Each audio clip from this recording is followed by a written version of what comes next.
ለተረቡ ጥር 27 ቀን 2018 ዓ.ም ላይ እንገኛለን። ሰላም ጤና ይስጥልን። የተወደዳችሁና የተከበራችሁ የኢትዮስ ሚዲያ ቤተሰቦች እንደምን ዋላችሁ?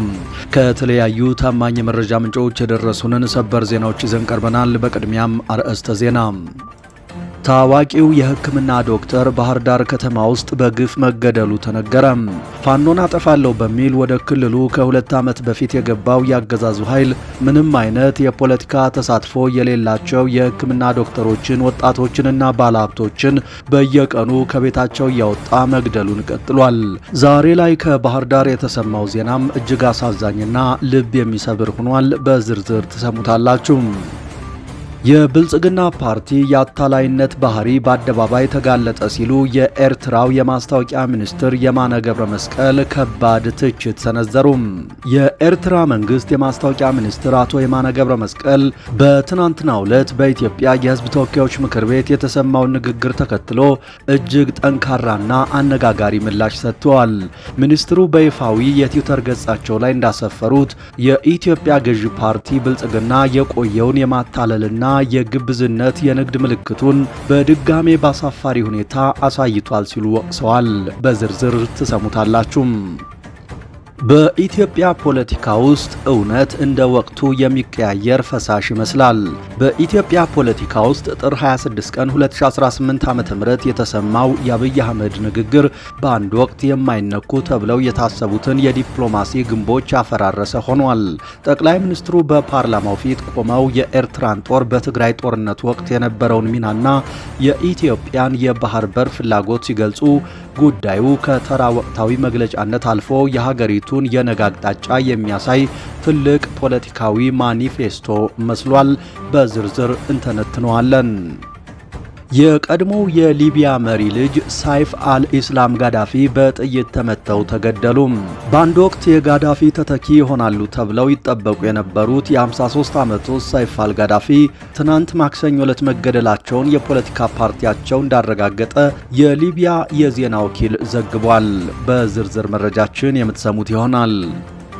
የአሜሪካ ጦር የኢራንን ሰው አልባ አውሮፕላን ጉዳት ከማድረሱ በፊት መቶ መጣሉን አሳወቀም። የአሜሪካ ጦር በአረቢያን ባህር ዩኤስኤስ አብርሃም ሊንከን የጦር ጫኝ መርከብን ሊያጠቃ የነበረን ድሮን ነው መትቼ ጣልኩ ያለው። በዓለም አቀፍ ጉዳያችን የምትሰሙት ሌላኛው መረጃችን ነው። የተወደዳችሁ የኢትዮስ ሚዲያ ቤተሰቦች ቆይታችሁን ከኛ ጋር ካደረጋችሁ እነዚህን ዋና ዋና ጉዳዮችና ሌሎችንም መረጃዎች በዝርዝርና በትንታኔ እናስደምጣችኋለን። በየቀኑ የምንለቃችሁ አዳዲስ መረጃዎች በፍጥነትና በጥራት እንዲደርሷችሁ ቻናሉን ሰብስክራይብ፣ ቪዲዮዎቻችንን ላይክ እና ሼር ማድረጋችሁን እንዳትዘነጉ። በቀጥታ ወደ ዝርዝር መረጃው።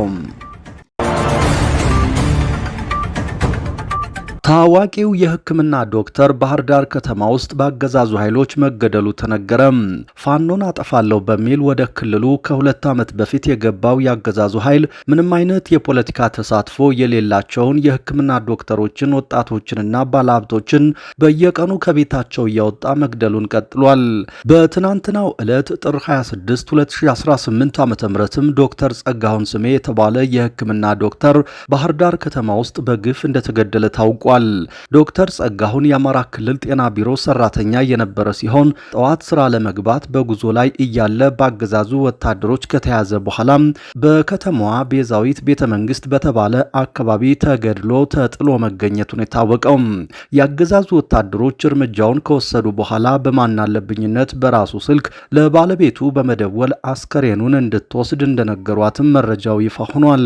ዶክተር ጸጋሁንን ምን እንዳነጋገረው ባይታወቅም ከሳምንት በፊት የአማራ ክልል ጤና ቢሮ ኃላፊ የሆነው አብዱል ከሪም መንግስቱ ለብቻው ቢሮ ውስጥ እንዳነጋገረውና ከቢሮ ሲወጣም ጥሩ ስሜት እንዳልነበረው ጓደኞቹ ተናግረዋል። ለዶክተር ጸጋሁን ቤተሰቦችና ወዳጅ ዘመዶች መጽናናትን እንመኛለን።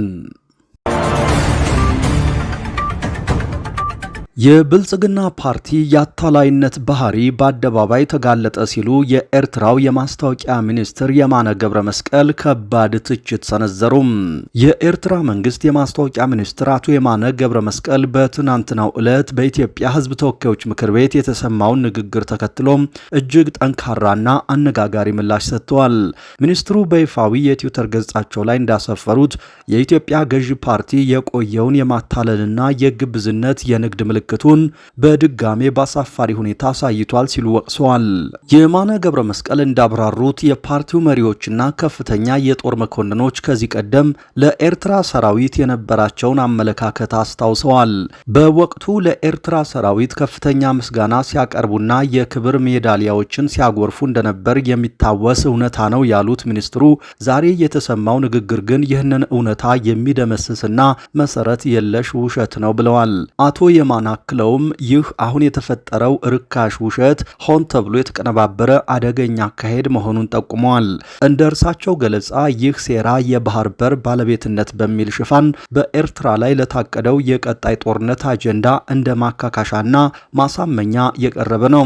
በተለይ ጠቅላይ ሚኒስትሩ በንግግራቸው ወቅት የተጠቀሙት የጎላን ኮረብታዎች ንጽጽር በኤርትራ ላይ ያላቸውን ህገወጥ የጦርነት ፍላጎት ፍንጭ የሰጠ አደገኛ ንግግር መሆኑን ሚኒስትሩ አጋልጠዋል።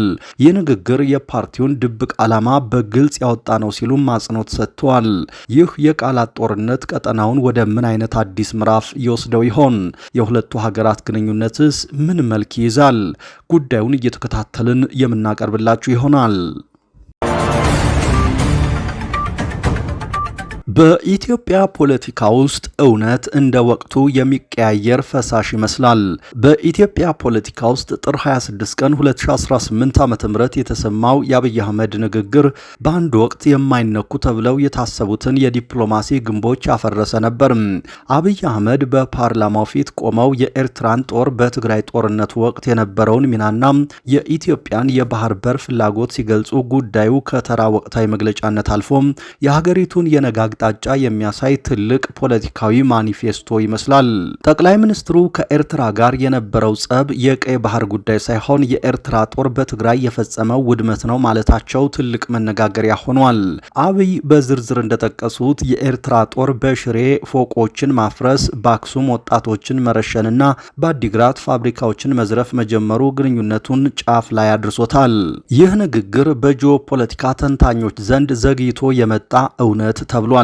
ለምሳሌ አሌክስ ዲዋልን በመሰሉ ተንታኞችና በዓለም አቀፍ የሰብአዊ መብት ሪፖርቶች የኤርትራ ጦር በትግራይ የፈጸመው ጥፋት ከጦርነቱ ማግስት ጀምሮ ሲዘገብ ነበር።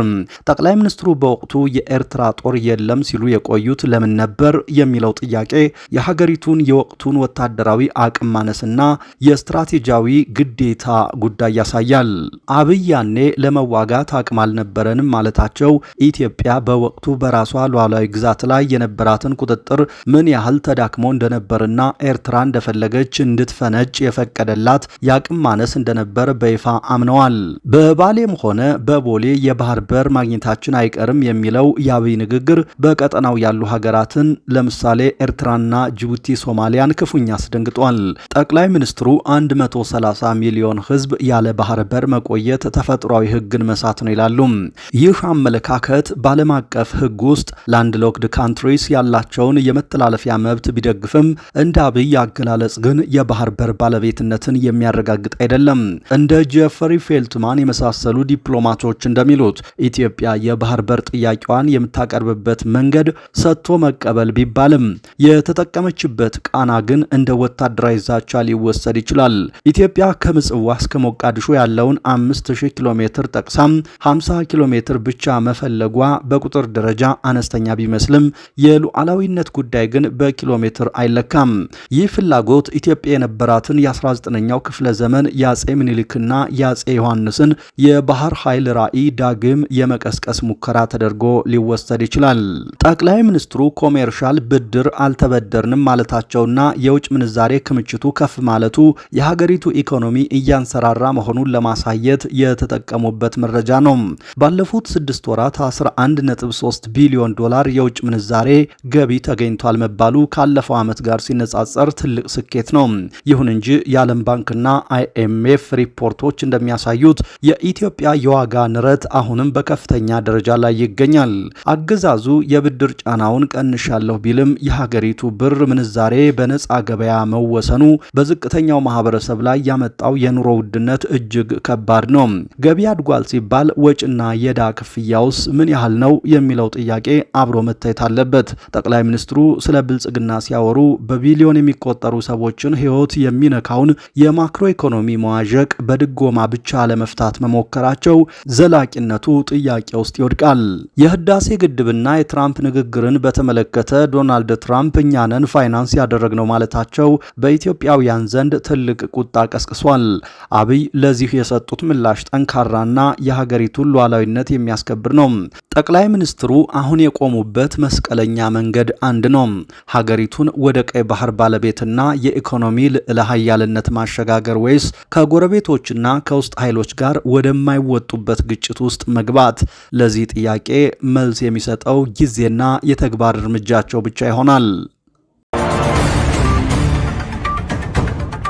በእስራኤል ምድር የተሰማው የኢትዮጵያውያን የፍትህ ጩኸትና የፓርላማው ውጥረት እያነጋገረ ነው። በእስራኤል ፓርላማ ደጃፍ በሺዎች የሚቆጠሩ ትውልድ ኢትዮጵያውያን አይሁዳውያን እጅግ ደማቅና ልብ የሚነካ የተቃውሞ ሰልፍ አድርገዋል። የእነዚህ ወገኖች ጥያቄ አንድና አንድ ነው። በኢትዮጵያ በጦርነትና በረሃብ ውስጥ የሚገኙ ወገኖቻችን አስቸኳይ የነፍስ አድን ጥሪ ይሰማልን የሚል ነው።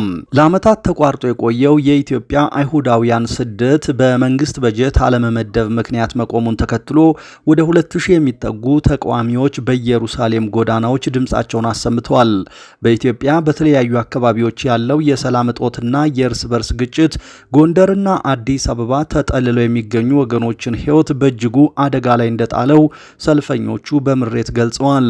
የሰልፉ አስተባባሪ የሆነው ፓወር ፎር አሊያህ የተባለው ድርጅት የእስራኤል መንግስት ለጉዳዩ ጀርባ እንደሰጠ በጠንካራ ቃላት ወንጅሏል። ድርጅቱ እንዳስታወቀው መንግስት በጀቱን በመዝጋቱ ምክንያት ቤተሰቦቻቸው በስቃይ ላይ ናቸው።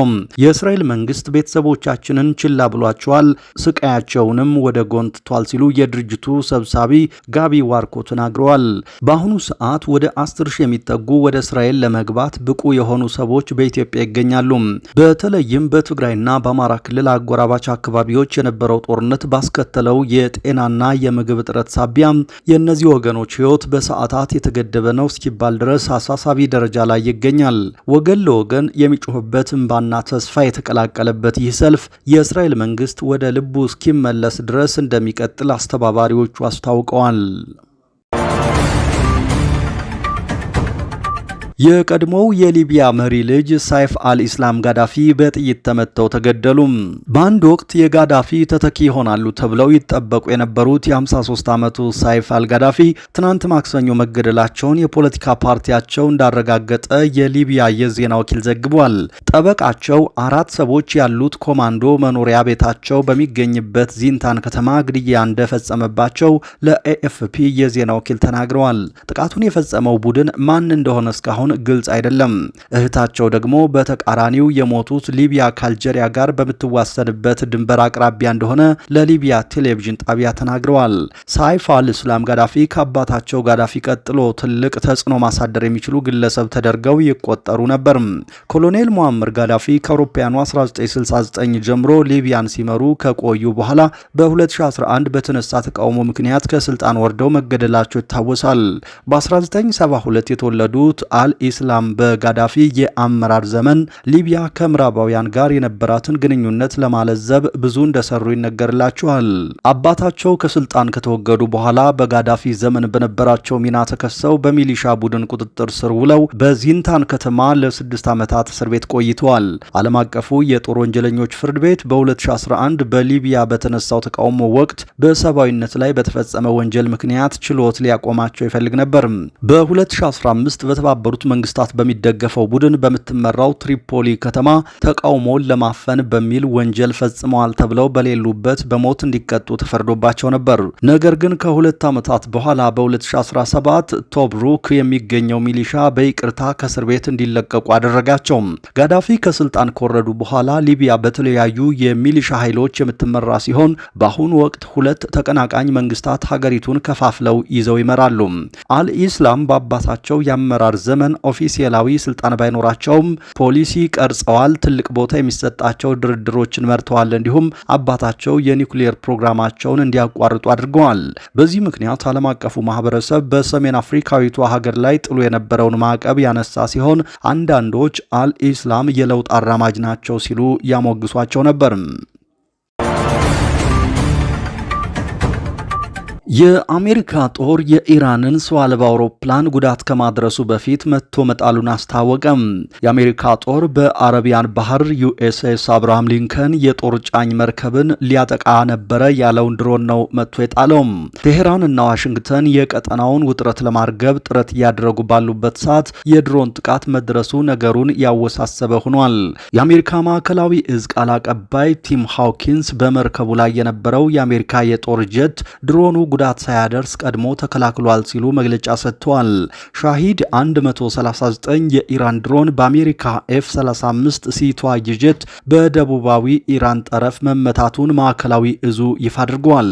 መርከቡ ከተፈቀደለት ክልል በማለፉ ቅድመ ማስጠንቀቂያ ቢሰጠውም ቸል በማለቱ ጥቃቱ መሰንዘሩን ስማቸው ያልተገለጸ የኢራን ባለስልጣን መናገራቸውን ከፋርስ የዜና ምንጭ የተገኘው መረጃ ይፋ አድርጓል። የተወደዳችሁ የዩቲዩብ ቻናላችን ቤተሰቦች ለዚህ ሰዓት ያዝናቸው አዳዲስ መረጃዎች እነዚህ ነበሩ። ከቆይታ በኋላ በአዳዲስ ሌሎች መረጃዎች ድጋሜ እንጠብቃችኋለን። እስከዛው በያላችሁበት ሰላም ጊዜ ተመኘን።